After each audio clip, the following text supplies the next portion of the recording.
What if I told you your solar panels could potentially keep some lights on during a blackout, even if you don't have a big battery? Sounds kind of like magic, right? Well, it's not magic. It's a feature baked into some of the latest microinverter technology from a company called Enphase. Stick around because today we're diving into the different Enphase models, specifically the IQ7 and the newer IQ8 series, to help you figure out which tiny brain is the right fit for your home solar system. Alright, quick recap. Unlike older systems with one big inverter box, Enphase puts a small microinverter under each solar panel. This means every panel works independently, which is great for roofs with shade or different angles. Cool.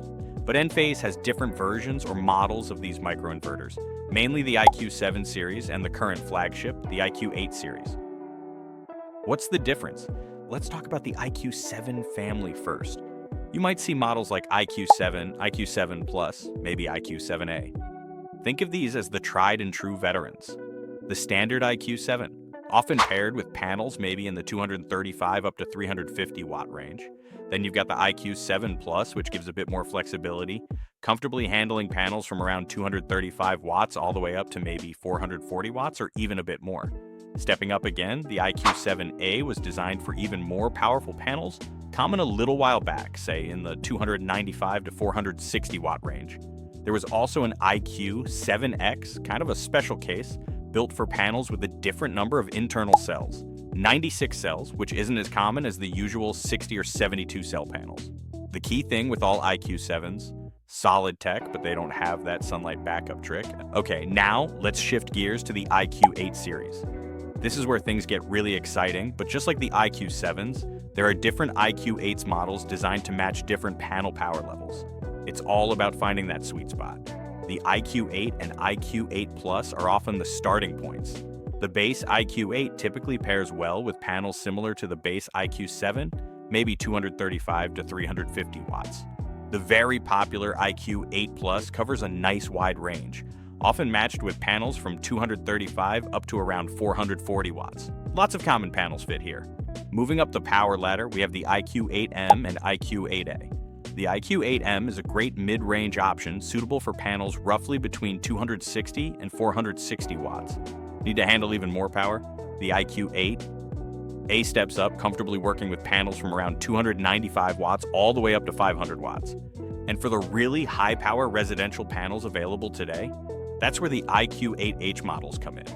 You might see IQ8H-240, often handling panels from 320 up to 540 watts or more, or IQ8H-208, maybe 295 too. 500 watts, often used in specific electrical situations. There are also the IQ8AC and IQ8HC models, which are essentially the IQ8A and IQ8H, but integrated into Enphase's own racking system sometimes. The AC supports up to about 480 watts, and the HC up to around 505 watts. And just like the IQ7X, there's an IQ8X, again designed for those less common 96 cell panels. But the IQ8 version can handle some serious power, maybe up to 640 watts, often seen more in commercial settings. There's also an IQ8MC model listed, fitting panels similar to the IQ8M, around 260 to 460 watts. Phew, that's a lot of letters, right? But see the pattern? Higher letter generally means ready for higher wattage panels. So now let's talk about solar panel matching. I mean, why all this focus on matching? Oh, well, it comes back to that clipping idea we touched on. Remember the funnel analogy? You want the microinverter's AC power output capability to be a good match for the panel's DC power production potential. Installers look at something called the DC to AC ratio. That's just the panel's maximum DC power rating divided by the microinverter's maximum AC power output. You often want this ratio to be a little above 1.0, maybe like 1.15 or 1.25, meaning the panel can produce slightly more DC power than the inverter can output as AC at peak moments.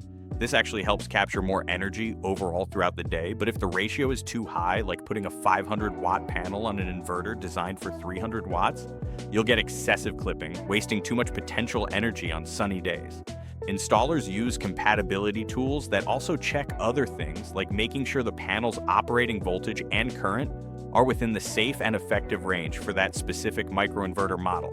And as we mentioned, they check the cell count. Most panels are 60 or 72 cells, perfect for the standard IQ models, while those IQ7X and IQ8X are specifically for 96-cell panels. It's all part of designing the system properly. So when you're looking at a solar proposal, how do you make sense of the microinverter choice? Think about it in steps. First, do you really want that sunlight backup capability for outages? If yes, you're definitely in the IQ8 family. That's the first fork in the road. Then, look at the solar panels being proposed. What's their wattage? Are they pretty standard, say under 440 watts? Then models like the IQ8 Plus or maybe IQ8M are likely candidates. Are they higher power beasts, pushing 450, 500 watts or more? You'll want to see models like the IQ8A or IQ8H or the AC/HC versions listed to make sure you're getting the most out of those powerful panels. And if you don't need the sunlight backup and maybe budget is tighter, the IQ7 series, matched appropriately to the panels, like an IQ7 Plus for up to 440 watt panels, might still be an option. Just know it's the previous generation tech. It always comes back to that pairing, doesn't it? Matching the panel's power and its voltage, current, cell count to the right microinverter model ensures you get the performance, safety, and features you're paying for. Don't hesitate to ask your installer why did you choose this specific microinverter model for these panels? Understanding their reasoning is key. So that's the deeper dive.